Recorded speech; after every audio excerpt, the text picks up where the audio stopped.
fis sama' wa huwas samiul alim. Alhamdulillahirabbil alamin. Wassalatu wassalamu ala asyrafil anbiya'i wal mursalin sayyidina Muhammadin wa ala alihi wa sahbihi ajma'in. Asyhadu an la ilaha illallah wa asyhadu anna Muhammadan abduhu wa rasuluh. Rabbi shrah li sadri wa yassir li amri wahlul 'uqdatam min lisani yafqahu qawli, amma ba'du. Yang saya hormati Ketua Pimpinan Cabang Nahdlatul Ulama Kabupaten Cirebon, yang saya hormati dan saya banggakan Ibu Hajah Uripah selaku Ketua PC Muslimat NU Kabupaten Cirebon, dan sahabat Rosiko sebagai Ketua PC Partai NU Kabupaten Cirebon. Tak kalah pentingnya saya hormati dan saya banggakan Ketua Pimpinan Cabang Ikatan Sarjana Nahdlatul Ulama Kabupaten Cirebon Kamlis, teman-teman PAC ISNU se-Kabupaten Cirebon. Ini Kang Aziz, kami bawa tim PW ISNU, ada Dr. Atik, Dr. Amin, dan Dr. Rifki. Ini semua teman-teman sekalian, beliau adalah pengurus harian, ya. Jadi ada wakil ketua dan wakil sekretaris. Karena sekretaris umum tidak hadir, ada acara yang ketua panitianya adalah sekretaris umum PW ISNU Jawa Barat. Teman-teman sekalian dan hadirin undangan, mohon maaf tidak bisa saya sebut satu persatu. Alhamdulillah, puji dan syukur mari kita panjatkan kehadirat Allah Subhanahu wa Ta'ala atas segala limpahan karunia-Nya pada sore hari ini, bersama-sama bertemu dalam rangka menghadiri pembukaan konferensi Sabang ISNU Kabupaten Cirebon. Salat dan salam mari kita curahkan kepada junjungan Nabi besar kita Muhammad Sallallahu Alaihi Wasallam. Bapak Ibu, sahabat-sahabat sekalian, konferensi adalah sebuah aturan atau regulasi yang memang sudah ada di dalam PDPRT ISNU, sehingga di dalam kurun waktu tertentu ada masa awal dan masa akhir. Saya yakin di dalam peraturan dasar dan peraturan rumah tangga yang ada di ISNU sudah dijelaskan secara komprehensif, dan nanti aturan mainnya kita berdasarkan PDPRT. Jadi nanti siapakah yang bisa memimpin, kemudian siapakah yang menjadi tim atau struktur yang ada di PC ISNU, kemudian apa saja tugasnya dan lain sebagainya nanti dibahas di dalam sidang komisi dan pleno yang akan datang. Bapak Ibu, sahabat-sahabat sekalian, saat ini ISNU memiliki banyak tantangan ke depan. Pertama adalah bagaimana ISNU di dalam mengisi abad kedua Nahdlatul Ulama. Kita akhir tahun kemarin baru memperingati satu abad Nahdlatul Ulama. Tentunya kiprah ISNU juga tidak kalah pentingnya, karena di dalam peran serta Ikatan Sarjana Nahdlatul Ulama untuk bisa mengibarkan bendera Aswaja Nahdliyah juga ini menjadi sebuah kewajiban kita. Apalagi sarjana tentunya tidak hanya sebatas memiliki ijazah, tapi bagaimana sarjana juga mampu mengintegrasikan antara nilai-nilai kognitifnya, kemudian intelektualnya, emosionalnya, dan spiritual. Jadi ke depan di dalam mengisi abad kedua ini banyak hal yang harus kita lakukan, apalagi di era 4.0 dan 5.0. Saat ini ada dua hal yang harus kita miliki sebagai sarjana. Yang pertama adalah adaptasi, kemudian yang kedua adalah kompetensi, di mana adaptasinya adalah merupakan keharusan kita untuk menyesuaikan diri dengan lingkungan. Kalau dulu mungkin sarjana S1 itu masih jarang, tapi saat ini sarjana S1 sudah musimnya di mana-mana.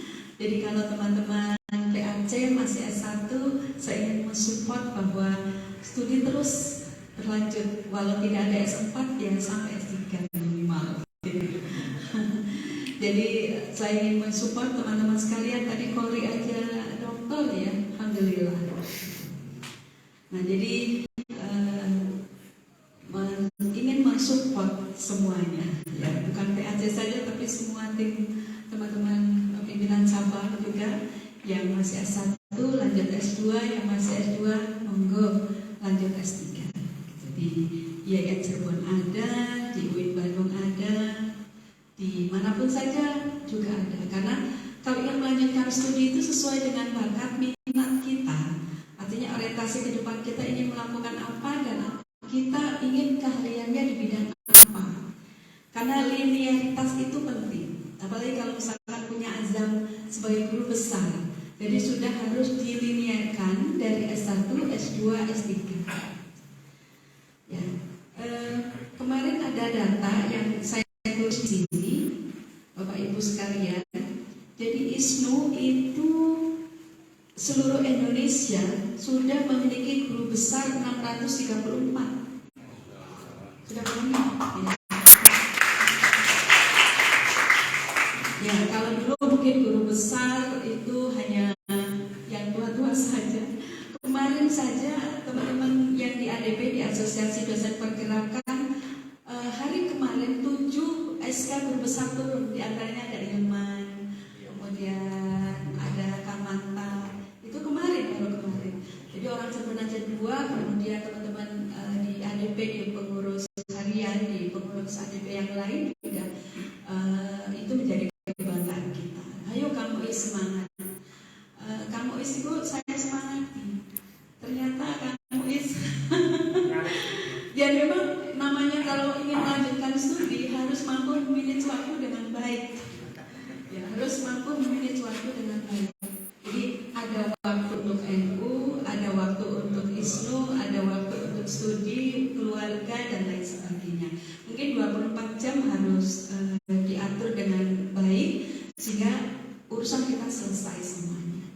Kalau zaman ingat pengalaman saya zaman S1, saya dulu S1 di IAIN Bandung itu saya tampilkan schedule time. Tahun pertama apa yang saya lakukan, tahun yang kedua apa yang saya lakukan, 3 sampai 4, dan kapan saya nikah, kapan saya kerja. Jadi tempel di kamar kos itu. Nah, ini sebagai pemicu di mana kita harus bisa poin mana yang sudah kita lakukan per hari ini, per minggu ini, per bulan ini. Demikian juga ngurusi ISNU. Ya, ngurusin ISNU itu memang tidak harus kita saja sebagai ketua umum.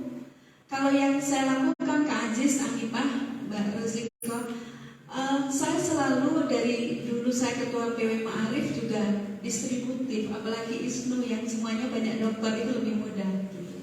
Jadi tidak harus saya. Ketika saya nggak bisa, wakil ketua bidang ini dialah yang datang. Jadi tidak harus saya, sehingga enak, kita ringan berbagi tugas di mana kita niatnya adalah berkhidmat ke Nahdlatul Ulama, ngalah berkah, mudah-mudahan menjadi santrinya Hasim Mas Ari. Di ISNU memang tidak dapat tunjangan fungsional, walaupun tadi organisasi profit kita, karena ini sebuah sarjana, semua sarjana, tetapi insya Allah saya selalu memberikan motivasi kepada teman-teman PW ISNU. ISNU tidak punya dana, tetapi ISNU harus eksis. Dan yang mengeksiskan siapa? Ya kita semua, bukan hanya ketua. Kalau ISNU Cirebon hidup saat Kang Muiz, mungkin ISNU Jawa Barat juga ya, baru periode kami. Jadi kemana nggak tahu gitu. Karena ditunjuk oleh PP ISNU dan PW NU, ya kita di NU itu harus samina wa ata'na. Saya ingat saat itu saya sebagai ketua Ma'arif, ya Allah ini kok double ya, kenapa kok yang penting bisa ngatur waktu. Akhirnya pas konferensi ya saya lepas harus Ma'arif, saya pilih salah satu saja PW ISNU, sehingga Ma'arif kemudian dipegang oleh TIPA. Ya, jadi teman-teman sekalian, tentunya banyak hal yang harus kita lakukan karena tantangan ke depan. ISNU itu adalah bagaimana kita menjadi sarjana yang memiliki kemandirian. Kemudian yang kedua, sarjana yang harus sebuah pemberdayaan sumber manusia, dan yang terpenting adalah pemantapan aswaja. Nilai-nilai aswaja memang harus kita internalisasikan dalam gerak langkah kita. Bagaimana fikrohnya, narokahnya, amaliyahnya, tentunya dikemas di dalam sebuah program kegiatan.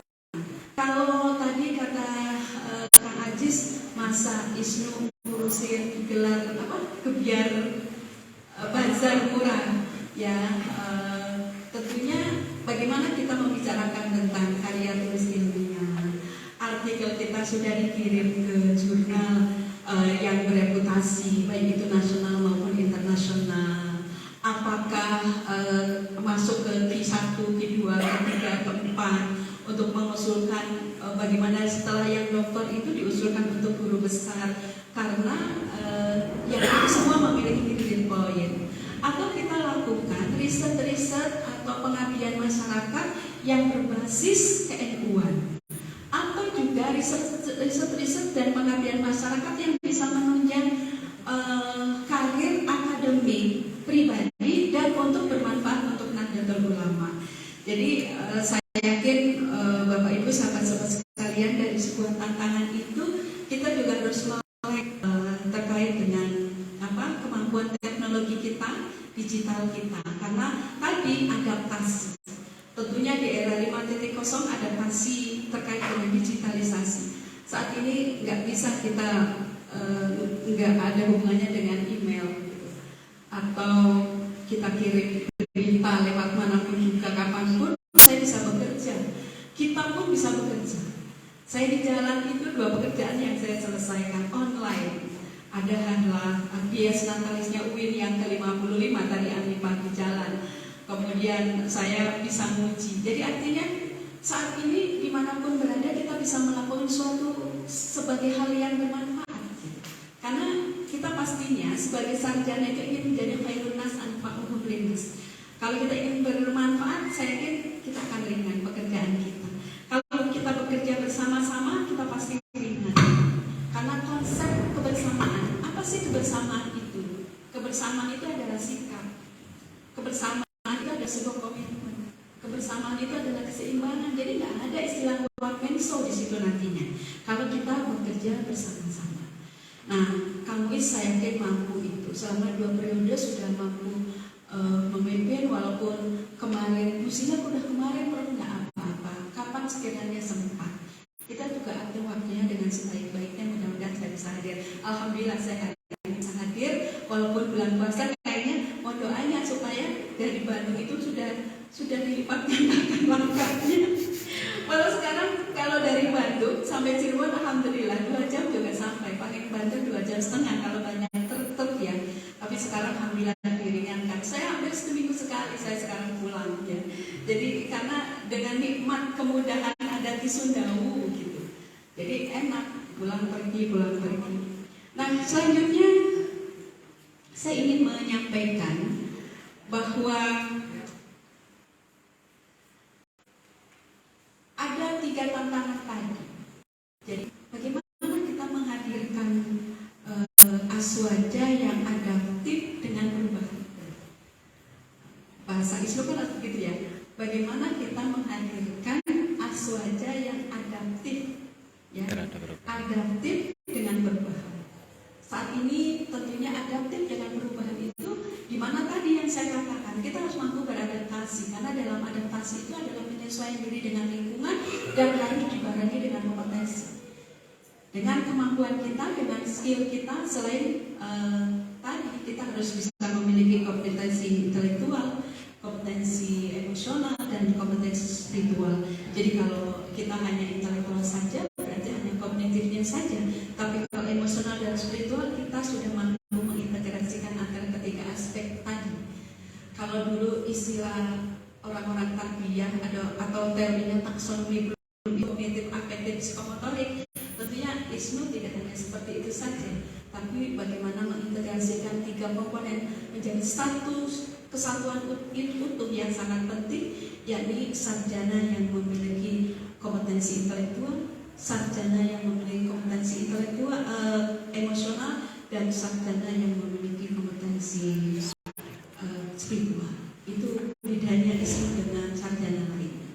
Sebagai itu, Bapak Ibu, sahabat-sahabat sekalian, selamat berkonferensi. Mudah-mudahan perjalanan